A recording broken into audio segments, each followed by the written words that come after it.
Hello, my name is Vivian Bailey. My student number is 252366331, and this is my social sciences mapping lesson based on the story Billy's Adventure. Using a map based on the narrative, students will be able to recognize and explain basic locations and directions such as near, distance, and next to. The social sciences learning cycle is followed in this lecture. During the experience stage, students first hear the story and learn about Billy's journey. Students then talk about the various locations Billy visits in the narrative during the exploration phase. The instructor presents fundamental mapping ideas like position and direction during the conceptualization phase.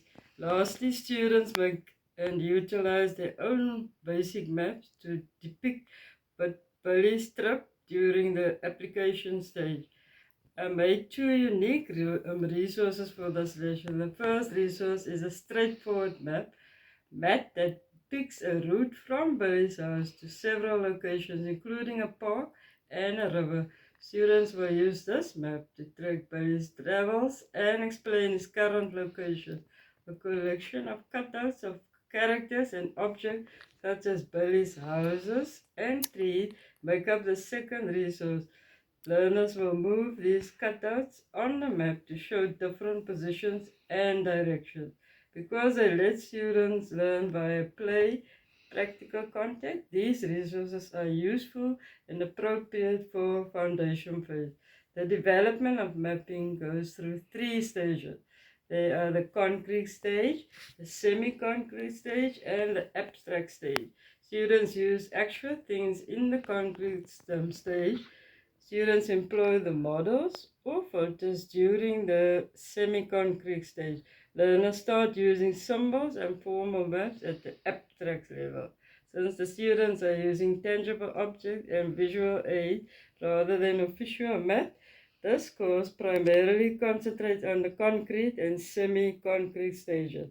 Location and place are the two geographical themes covered in this lesson, where anything is referred to as each location. In this lesson, students use positional language to explain Billy's location on the map.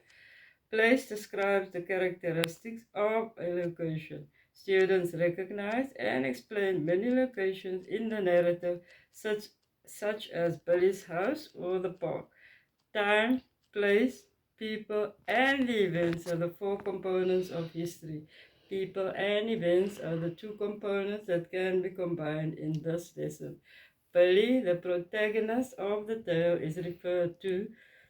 The various stages of Billy's journey that students follow and depict on the map are referred to as events. These components rather aid students in comprehending story's plot and the character roles. Thank you.